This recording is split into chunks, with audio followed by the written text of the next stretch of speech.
National Herald case में ED के action के विरोध में कांग्रेस ने देश भर में प्रदर्शन किया। कांग्रेस का यह प्रदर्शन ईडी के एजेएल से जुड़ी मनी लॉन्ड्रिंग केस में चार्जशीट दाखिल करने के बाद हुआ। मंगलवार को इस मामले में ईडी ने अपनी पहली चार्जशीट कोर्ट में दाखिल की है। इसमें सोनिया गांधी और राहुल गांधी को आरोपी बनाया गया है। 25 अप्रैल को दिल्ली की राउज एवेन्यू कोर्ट अब ये तय करेगी कि जांच एजेंसी ने जो चार्जशीट दायर की है उस पर संज्ञान लेना है या नहीं लेना है। दिल्ली में कांग्रेस कार्यकर्ताओं ने ईडी एक्शन के विरोध में धरना दिया। कांग्रेस के प्रदर्शन के दौरान पुलिस ने कई कार्यकर्ताओं को हिरासत में भी लिया है। नेशनल हेराल्ड केस में ईडी की चार्जशीट के विरोध में पूरी कांग्रेस सड़क पर उतर आई। वहीं बीजेपी ने भी कांग्रेस के इस प्रदर्शन पर जमकर निशाना साधा। इस पूरे मामले पर जमकर सियासत भी हो रही है।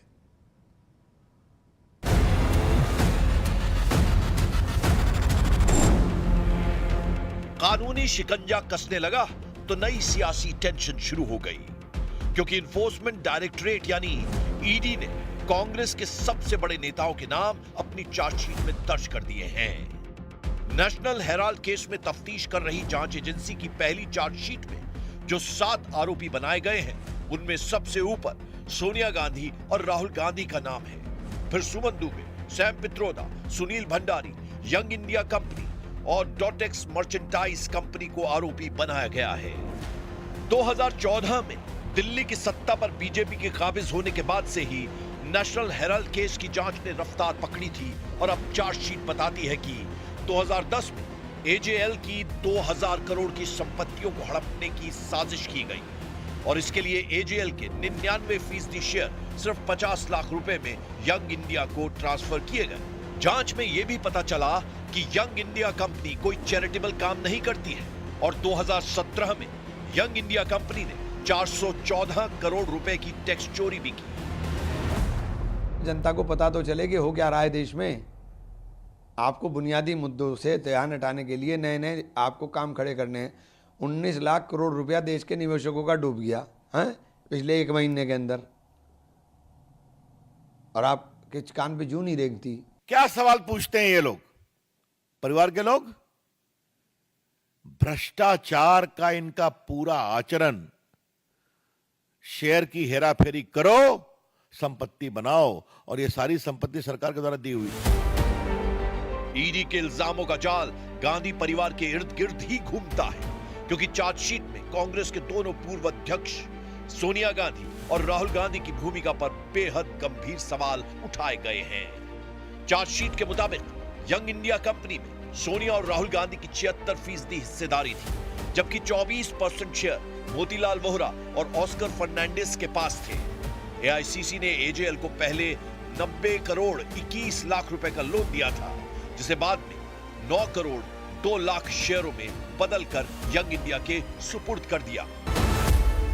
ये सिर्फ और सिर्फ सोनिया गांधी जी और राहुल गांधी जी को टारगेट करने का काम किया है, और ईडी एक ऐसा वेपन बन गई है, ऐसा हथियार बन गई है केंद्र सरकार के पास कि चाहे किसी को आप टारगेट कर दीजिए। ईडी का कन्विक्शन रेट क्या है?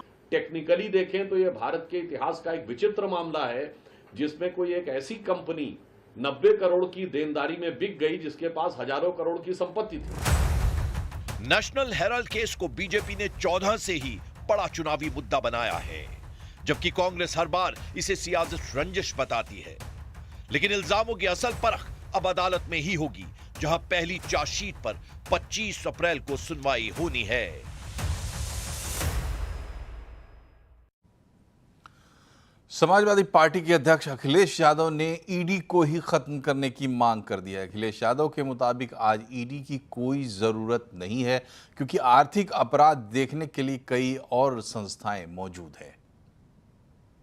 कांग्रेस ने ईडी बनाई थी और आज ईडी की वजह से ही उन्हें भी परेशानी का सामना करना पड़ा है। एक बहुत बड़े जर्नलिस्ट से मेरी जब बातचीत हुई तो मैंने यही कहा था कि बहुत सारे इकोनॉमिक ऑफेंसेस को देखने के लिए संस्थाएं हैं, इनकम टैक्स डिपार्टमेंट है, और भी ऑफेंसेस देखने के लिए संस्थाएं हैं। ईडी की ज़रूरत क्या है? ईडी जैसे विभाग को समाप्त कर देना चाहिए। ईडी की कार्रवाई के खिलाफ कांग्रेस पार्टी ने आज पूरे देश में विरोध प्रदर्शन किया और आवाज अड्डा में आज इसी पर होगी बड़ी चर्चा। भ्रष्टाचार के खिलाफ लड़ाई या बदले की कार्रवाई। राहुल सोनिया हाजिर हों 7:57 पर। इधर गुरुग्राम जमीन घोटाले से जुड़े मनी लॉन्ड्रिंग के मामले में रॉबर्ट वाड्रा पर भी ईडी ने शिकंजा कस दिया है। ईडी की रॉबर्ट वाड्रा से लगातार 2 दिन से लंबी पूछताछ चल रही है और ये पूछताछ कल भी जारी रहेगी। ईडी ने रॉबर्ट वाड्रा को कल सुबह 11 बजे फिर से पूछताछ के लिए बुलाया है। आज सुबह रॉबर्ट वाड्रा अपनी पत्नी प्रियंका गांधी के साथ ईडी दफ्तर तक पहुंचे थे। अपने ऊपर लग रहे आरोपों को रॉबर्ट वाड्रा ने गलत बताया है। अगले हफ्ते वित्त मंत्री निर्मला सीतारमण अमेरिका दौरे पर जाएंगी। भारत और यूएस के बीच प्रस्तावित बायलैटरल ट्रेड एग्रीमेंट और रेसिप्रोकल टैरिफ से पैदा हुए संकट पर चर्चा वहां पर हो सकती है। ज्यादा जानकारी के लिए चलते हैं लक्ष्मण रॉय के पास। बताएं लक्ष्मण जी, क्या है यूएस दौरे का एजेंडा? देखिए, दरअसल यूएस दौरा का एजेंडा तो वैसे ये है कि इंटरनेशनल मॉनेटरी फंड यानी आईएमएफ की एक मीटिंग है, उसमें उनको शामिल होना है वित्त मंत्री को। फिर वर्ल्ड बैंक की बैठक है, उसमें उनको शामिल होना है। लेकिन ये वित्त मंत्री का दौरा, यूएस का दौरा ऐसे समय में हो रहा है जब रेसिप्रोकल टैरिफ का जो ऐलान डोनाल्ड ट्रंप ने किया था और फिर 90 दिन के लिए उसको रोका, तो उस 90 दिन की जो मियाद हो जैसे जैसे नज़दीक आ रही है, कई देशों की धड़कनें बढ़ती जा रही है। तो ऐसे में वित्त मंत्री निर्मला सीतारमण का वहाँ जाना, ये माना जा रहा है कि इस वर्ल्ड बैंक और आईएमएफ की बैठक के साइडलाइन में कई सारी महत्वपूर्ण बैठक हो सकती है। जैसे वहाँ के दिग्गज कंपनियों के सीईओ के साथ बैठक करेंगी, वहाँ के जो काउंटर पार्ट है सेक्रेटरी, उनके साथ बातचीत, ट्रेजरी सेक्रेटरी, उनके साथ उनकी बातचीत होगी। इस बैठक में औपचारिक तौर पर रेसिप्रोकल टैरिफ को एजेंडे के तौर पर शामिल हो उसकी संभावना कम है, लेकिन इस मुद्दे पर बातचीत हो सकती है। भारत अपना पक्ष रख सकता है। भारत ये रास्ता रोड मैप वहाँ पर पेश कर सकता है कि आखिर कैसे यूएस और भारत के बीच $300 बिलियन के कारोबार का लक्ष्य उसे हमें पाना है, कैसे रेसिप्रोकल टैरिफ वाले मामले से निपटा जाए, हालात से कैसे निपटा जाए। इन सारे मुद्दों पर वहां चर्चा होने की संभावना जताई जा रही है।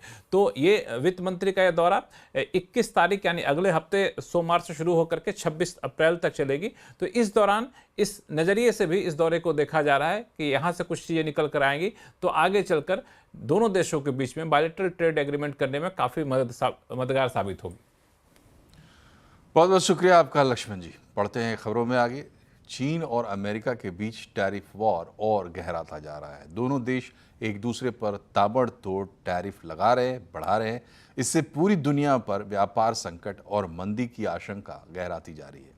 अमेरिकी राष्ट्रपति डोनाल्ड ट्रंप ने एक बार फिर चीन पर टैरिफ बढ़ा दिया है। अब अमेरिका ने चीन से आने वाले उत्पादों पर 245% टैरिफ लगाया है। वहीं ब्लूमबर्ग के हवाले से खबर है कि टैरिफ को लेकर चीन अमेरिका के साथ बातचीत करने के लिए तैयार है।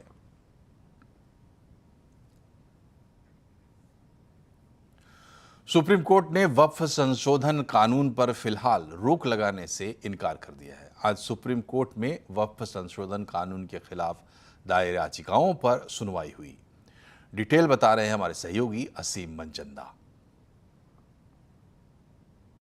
वक्फ संशोधन बिल को लेकर के सुप्रीम कोर्ट में 140 से ज्यादा याचिकाएं दायर की गई थी। इसमें राजनीतिक पार्टियों, मुस्लिम पक्षों और हिंदू पक्षों ने याचिकाएं दायर की थी। मुस्लिम पक्षों की यह दलील थी कि यह पूरी तरह से असंवैधानिक है और इसको रद्द किया जाना चाहिए। आज जो मुस्लिम पक्ष की तरफ से कपिल सिब्बल उपस्थित हो, उन्होंने दलील दी कि यह धर्म के अंदर एक तरह से दखल देता है, इसको रद्द किया जाना चाहिए, आर्टिकल 26 का उल्लंघन है। लेकिन सुप्रीम कोर्ट ने कहा कि आर्टिकल 26 का उल्लंघन किसी भी तरह से नहीं है। आर्टिकल 26 पूरी तरह से धर्मनिरपेक्ष है।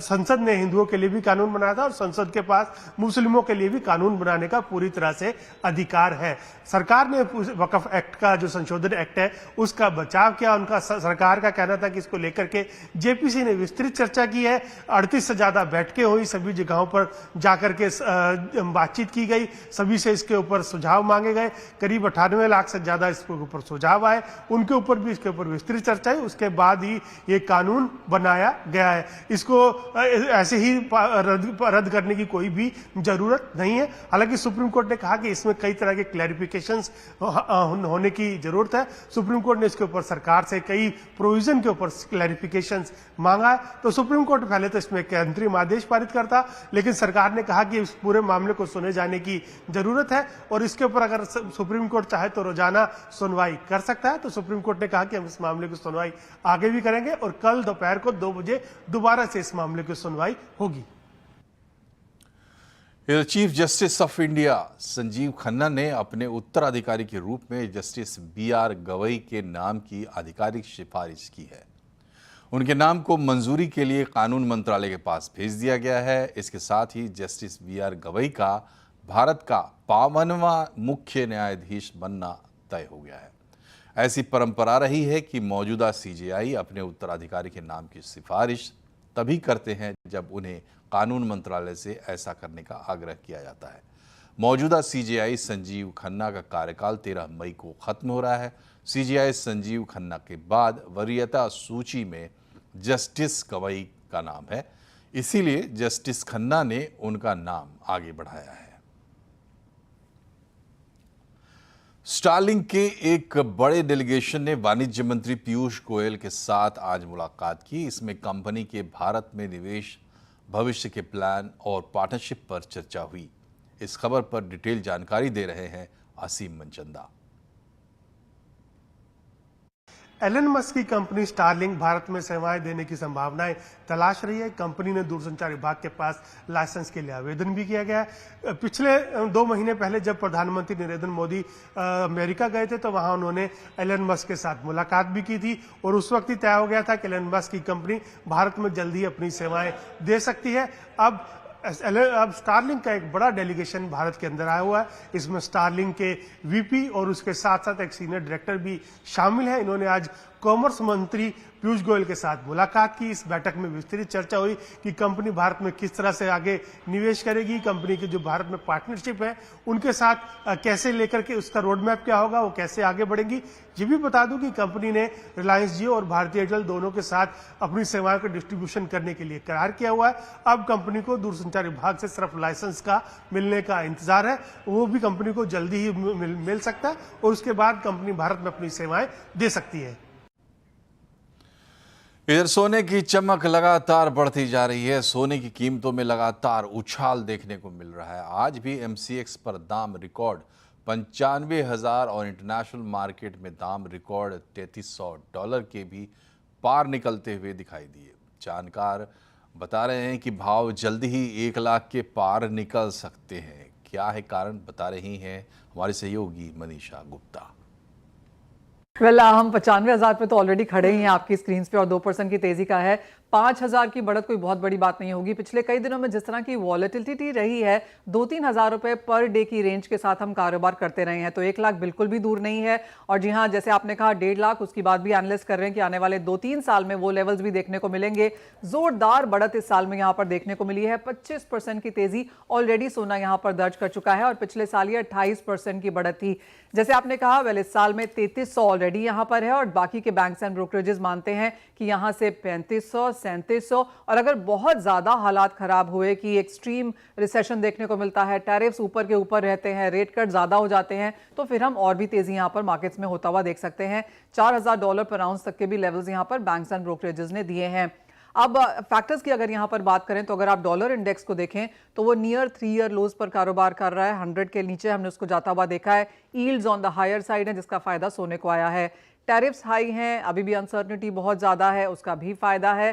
साथ ही साथ जियोपॉलिटिकल टेंशंस हैं और जिस तरह का यूएस का डेट और ग्लोबल डेट है, तो ये जो सारी सेफ हेवन बाइंग है वो तो सोने में आती हुई नजर आई ही है। साथ ही साथ ग्लोबल सेंट्रल बैंक्स भी यहाँ पर सोना खरीद रहे हैं क्योंकि वो डाइवर्सिफाई करना चाहते हैं, तो उसका भी फायदा हमने यहाँ पर आता हुआ देखा है। लेकिन एक बात मैं आपसे कहूँगी, अब तक हम कहते हैं कि सोना हेज है, सोना सेफ हेवन है, लेकिन जिस तरह की बढ़त सोने ने as an asset class, as a financial asset class दिखाई है, ज़्यादातर लोग अब ये भी मानने लगे हैं कि सोना अब मेन स्ट्रीम में आता जा रहा है, आपके पोर्टफोलियो में होना ही चाहिए। जिस तरह के रिटर्न्स हमने बनते हुए देखे हैं और जिस तरह की एक्सपेक्टेशन आने वाले 2-3 सालों में है और तेज़ी की एक्सपेक्टेशन यहाँ से बरकरार है। ये थी सोने की बात। अब बात करते हैं बाजार की। बाजार में आज तेजी की हैट्रिक पूरी हुई। सेंसेक्स निफ्टी अच्छी बढ़त के साथ बंद हुए। निफ्टी 109 पॉइंट चढ़ा और सेंसेक्स ने 309 पॉइंट की बढ़त हासिल की है। वहीं निफ्टी बैंक 4 महीने के ऊपरी स्तर पर बंद हुआ है। निफ्टी बैंक में भी करीब 1.5% की तेजी देखी गई। मिड कैप स्मॉल कैप शेयरों में खरीदारी रही। बाकी डिटेल बता रहे हैं यतीन मोता। देखिए, आज जो मार्केट में सेकेंड हाफ में काफ़ी शानदार रिकवरी देखने को मिली और बैंक शेयरों में खास करके काफ़ी अच्छी तेज़ी आपको देखने को मिली। अगर हम बात करें गेनर्स की तो इंडसइंड बैंक उनके डेरिवेटिव लॉस के डिस्क्लोजर के बाद जो बाजार के अनुमान रूप आया 7% की यहाँ तेज़ी आपको देखने को मिली। इसके अलावा एक्सिस बैंक, ओएनजीसी और ट्रेंड जैसे काउंटर्स में काफ़ी शानदार तेज़ी का मूव रहा। लूजिंग साइड पे आईटी शेयर्स में थोड़ी बहुत दिक्कत थी। इन्फोसिस आज 1% नीचे बंद हुआ और इसी के साथ मारुति सुजुकी, टाटा मोटर्स जैसे ऑटो शेयरों में मंदी का माहौल रहा। हिंडाल्को के काउंटर में भी आपने 1.25% तक के कट्स देखे। अगर हम मिड कैप गेनर्स की बात करें तो यहां आपको अदानी ग्रीन एनर्जी में लगभग 7% का मूव दिखेगा। अच्छे रिजल्ट्स बाद इरेडा के शेयर्स में लगभग 7% तक का इंट्राडे मूव देखने को मिला। इंडियन बैंक और बैंक ऑफ इंडिया जैसी सरकारी बैंक्स में भी काफी अच्छी खरीदारी का मूड माहौल आपको आता हुआ नजर पड़ा। लूजिंग साइड पे अगर हम बात करें तो लुपिन और जाइडस जैसे काउंटर्स में 4 से 5% तक की इंट्राडे गिरावट रही। इसके अलावा सोना, बीएलडब्ल्यू, भारत फोर्ज जैसी ऑटो एंसिलरी शेयर्स में भी आज बिकवाली का मूड माहौल रहा। कोटक महिंद्रा एएमसी के सीईओ हर्षा उपाध्याय ने मार्केट आउटलुक पर हमसे बातचीत की। इस दौरान हर्षा उपाध्याय बैंकिंग और फाइनेंशियल सेक्टर पर बुलिश दिखे। जो बैंकिंग और एनबीएफसीज है वहाँ पे वैल्यूएशंस भी ठीक ठाक है और हमें लग रहा है कि काफ़ी कुछ जो रेगुलेशन का टाइटनेस था वहाँ पे थोड़ा बहुत इजी एनवायरनमेंट बनते आ रहा है, तो वहाँ पे ज़रूर एक अच्छा एक्सपोजर होना चाहिए। पहले 6 महीने से पहले ये व्यू आ रहा था कि शायद इस इंटरेस्ट रेट साइकिल एक शैलो इंटरेस्ट रेट साइकिल रहेगा, करीब 2 या 3 इंटरेस्ट रेट कट से ज़्यादा नहीं होगा। लेकिन अभी अगर आप डोमेस्टिक इन्फ्लेशन देखते हैं बहुत काबू में है और जैसे क्रूड का करेक्शन हुआ है पिछले कुछ हफ्तों में, तो उससे ये भी लगता है कि शायद आगे जाके भी इन्फ्लेशन अच्छा खासा कंट्रोल में रहेगा और आरबीआई का जो एक इंटेंडेड लेवल है उसके आसपास में या उसके नीचे रहेगा। तो अगर वैसा है तो आपको यहाँ से भी और 2 या 3 इंटरेस्ट रेट कट्स एक्सपेक्ट कर सकते हैं। आईटी सेक्टर की बड़ी कंपनी विप्रो ने चौथी तिमाही के नतीजे जारी किए हैं। कंपनी का नेट प्रॉफिट सालाना आधार पर 25.9% बढ़कर 3,569 करोड़ रुपए पहुंच गया है। कंपनी की आय भी हल्की बढ़त के साथ 22,504 करोड़ रुपए रही है। एबिट 3,899 करोड़ से बढ़कर 3,927 करोड़ रुपए रहा है। चौथी तिमाही में विप्रो का एबिट मार्जिन 17.5% रहा है। मार्च तिमाही में विप्रो का वॉलेंट्री एट्रिशन रेट 15% रहा है। विप्रो ने कहा कि जून तिमाही में उसके आईटी बिजनेस से कमाई 1.5% से 3.5% तक बढ़ सकती है।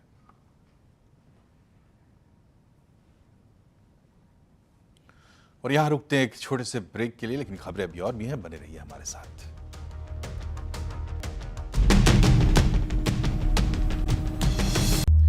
ब्रेक के बाद एक बार फिर से आपका स्वागत है। 2027 गुजरात चुनावों में कांग्रेस अपनी नई रणनीति का पायलट प्रोजेक्ट बनाएगी। आज अहमदाबाद में राहुल गांधी ने कहा कि कांग्रेस में अब जिला अध्यक्ष की चलेगी। उन्होंने जिला पदाधिकारियों के साथ बैठक का हवाला देते हुए कहा कि जिला स्तर पर पार्टी में आपसी खींचतान की वजह से नुकसान होता है। जिला चाहता है कि पार्टी अहमदाबाद से ना चले। पार्टी गुजरात में इसका पायलट प्रोजेक्ट लॉन्च करेगी। राहुल गांधी ने कहा कि बीजेपी और आरएसएस के साथ सिर्फ राजनीतिक लड़ाई नहीं है, ये विचारधारा की लड़ाई है। गुजरात से हम देश भर में संदेश भेजेंगे। कांग्रेस पार्टी बूथ लेवल पर पकड़ रखने वालों को ताकत देगी। नई पीढ़ी को कांग्रेस से जोड़ा जाएगा। जिनकी जनता पर पकड़ होगी उन्हें आगे बढ़ाया जाएगा। ऐसे लोग जिनकी बीजेपी से मिली भगत है उन्हें पहचान कर बाहर किया जाएगा। इसके घोड़े को हम दौड़ाएंगे, बारात के घोड़े को हम नचाएंगे, राइट? तो हमारे डिस्कशन में से मेन बात क्या निकली कि डिस्ट्रिक्ट को अहमदाबाद से नहीं, डिस्ट्रिक्ट को डिस्ट्रिक्ट से चलाना चाहिए। और डिस्ट्रिक्ट के जो नेता हैं, डिस्ट्रिक्ट के जो लीडर्स हैं, उनको स्ट्रेंथ देनी चाहिए। अब ट्रेन के सफर के दौरान भी आप एटीएम से पैसे निकाल सकते हैं। सेंट्रल रेलवे ने एक अनोखी पहल करते हुए मुंबई मनमाड पंचवटी एक्सप्रेस में एटीएम की सुविधा शुरू की है। पायलट प्रोजेक्ट के तौर पर बैंक ऑफ महाराष्ट्र का एटीएम कोच के पिछले हिस्से में एक खास क्यूबिकल में लगाया गया है, जहां सुरक्षा के लिए शटर दरवाजा भी लगाया गया है। ये सुविधा नॉन फेयर रेवेन्यू मॉडल के तहत शुरू की गई है और अगर ये प्रयोग सफल रहता है तो आने वाले समय में दूसरी ट्रेनों में भी इसका विस्तार किया जाएगा। मॉल डेवलपर्स का फोकस अब जयपुर, चंडीगढ़, अहमदाबाद और वाराणसी जैसे टियर 2 और टियर 3 शहरों पर शिफ्ट हो गया है।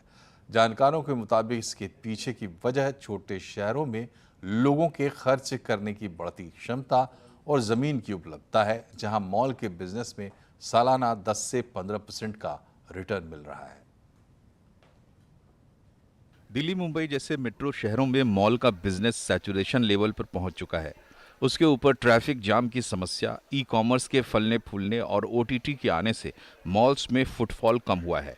ऐसे में मॉल डेवलपर्स की निगाहें टियर 2 और टियर 3 शहरों पर है, जहां उन्हें बेहतर रिटर्न मिल रहा है।